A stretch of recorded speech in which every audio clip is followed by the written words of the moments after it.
गुरुजनों की वंदना करते करते नहीं अघाते। मेरे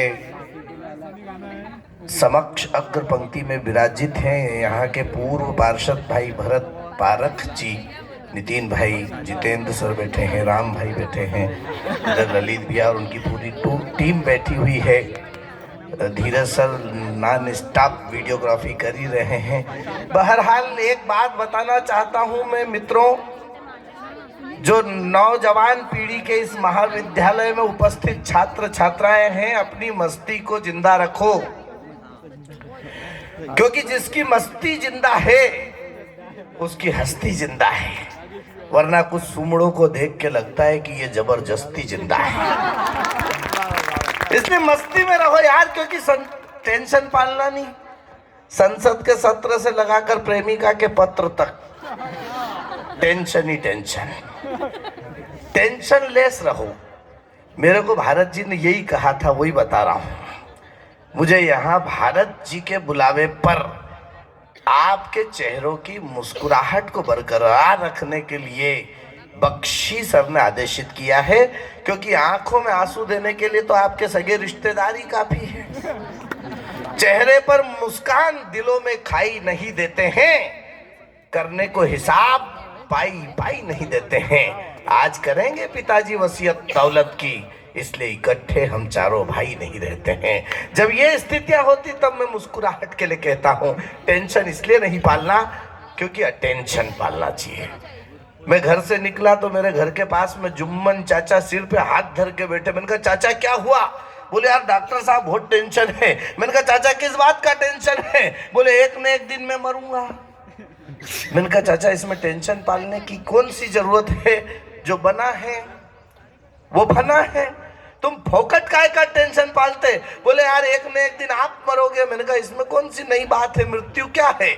वस्त्र बदलना कुछ पल का विश्राम साथियों, जीवन तो एक अखंड पर्व है, साधारण त्योहार नहीं है, लेकिन ये एक अटल सत्य है कि मरने से डरने वाले को जीने का अधिकार नहीं है। अरे मैंने कहा चाचा काय का टेंशन? अरे बोले मेरे को इस बात का टेंशन हो रहा है कि जो आखिरी में मरेगा उसको कब्रिस्तान कौन ले जाएगा। तो फोकट ही छोटे छोटे टेंशन पाल लेते हैं अपने को टेंशन। अच्छा अपन तो मालवा का आदमी, और उसमें भी इंदौर का। इंदौर के लोग जगत में निराले, रात की 2 बजे भी पोहे खा ले। इसलिए इंदौर का आदमी और वो भी मालवा का आदमी कोई टेंशन पालता ही नहीं। मालवा का आदमी है ना, समझते हो ना कौन सा? दुनिया जमाने में यदि मच्छरदानी में छेद हो जाए तो लोग टेप चिपका देते हैं, कपड़ा फंसा देते हैं। मालवा का आदमी का चतरापन देखो, वो उस छेद के सामने करता है दूसरा छेद, फिर उसमें फंसाता पाइप, मच्छर इधर से घुसे इधर से बाहर, जो मच्छर तक का बाईपास कर दे वो आदमी मालवा का। मालवा के लोग कभी टेंशन पालते ही नहीं। टेंशन पाले भी क्यों? ये हमारा राम बैठा हुआ है, घर पे गया, पत्नी ने रोटी परोसी, रोटी में घी नहीं लगा था, बोल दिया, बोले घी तो लगा गेली। 180 किलोमीटर प्रति घंटा की रफ्तार से किचन में से बेलन दनाते हुआ आया, राम के सिर में टक, इतना बड़ा घुम्मा लगा। अब अगले दिन ये राम वहां से निकल के जैसे बाहर आया तो भारत जी ने बोला कि ये क्या हो गया? और घुम्मा हो गया। बोले इस पे घी लगा, घी। मतलब मालवा का आदमी उपचार भी वही बताता है जो समस्या उसी का समाधान। इसलिए मालवा के लोग बहुत चतुर होते हैं, बड़े निराले होते हैं, और इसी निरालेपन को हम जीते हैं, क्योंकि हमारी मस्ती इसी तरह से चलती है आगे। और अच्छा यहाँ तो वीर रस का आदमी भी ऐसे ही होता है। भारत पाकिस्तान की बॉर्डर पर मुर्गी ने अंडा दिया, लड़ने लगे दोनों देश के सैनिक। बोले अंडा हमारा, एक रास्ता निकाला गया। जो भी सैनिक विरोधी सैनिक को 1 मिनट में सबसे ज्यादा चनकट मारेगा, अंडा उसका। सबसे पहला नंबर भारत के सैनिक का, उसने 1 मिनट में 32 चाटे धरे। अब पाकिस्तान का सैनिक बोला भाईजान मेरे को आपको 1 मिनट में 33 चनकट मारना। बोले काहे के चनकट मारना, अंडा ले जा। अपनी देशभक्ति तो कैसे भी हो सकती है, इसलिए अपनों को टेंशन पालना की नहीं, अटेंशन में रहना चाहिए। और टेंशन देखो मैं भी इसलिए नहीं पालता हूँ, मैं तो कॉलेज में पढ़ाता हूँ। और कॉलेज में पढ़ाते पढ़ाते ही बहुत सारे वाक्य ऐसे हो जाते हैं। मेरे एक स्टूडेंट से मैंने गणित का सवाल पूछा, मैंने कहा बता, एक किसान एक खेत को 15 दिन में जोतता है, तो 2 किसान उसी खेत को कितने दिन में जोतेंगे? बोले सर आपका दिमाग खराब है क्या, खेत जब एक बार जोत चुका है तो जोतने की जरूरत क्या? इतने टैलेंटेड स्टूडेंट। मैंने कहा बेटा बता, पैसिफिक महासागर कहाँ स्थित है? बोला सर मेरे को नहीं मालूम। मैंने कहा टेबल पे खड़ा हो जा। बोला सर यहाँ से भी नहीं दिख रहा। इतने टैलेंटेड स्टूडेंट। मैंने कहा बेटा, एक बच्चे से कहा कि हम 1 मिनट में जितनी बार सांस लेते हैं ना बेटा, चीन में उतने बच्चे पैदा हो जाते हैं। अगले दिन पट्टा कॉलेज में आया, टेबल पे खड़े होकर जोर जोर से मैंने कहा क्या कर रहा? बोले चीन में बच्चे पैदा कर रहा। इतने टैलेंटेड। अभी पंकज सर ने इतना बढ़िया गाना गाया, आपने ताली नहीं बजी। एक बार पंकज सर के सम्मान में तालियां बजाओ, बहुत अच्छे गायक कलाकार हैं। और फिर वंदना मैडम इतनी बढ़िया लेखिका और कवित्री। तो ये अच्छा क्या होता है कि हमारे को आधा मसाला तो हास्य का कॉलेज में पढ़ाते पढ़ाते ही मिल जाता है। सही कह रहा हूँ ललित भैया? एक अच्छा क्या है, एक छोरे ने मेरे को टेंशन दे दिया।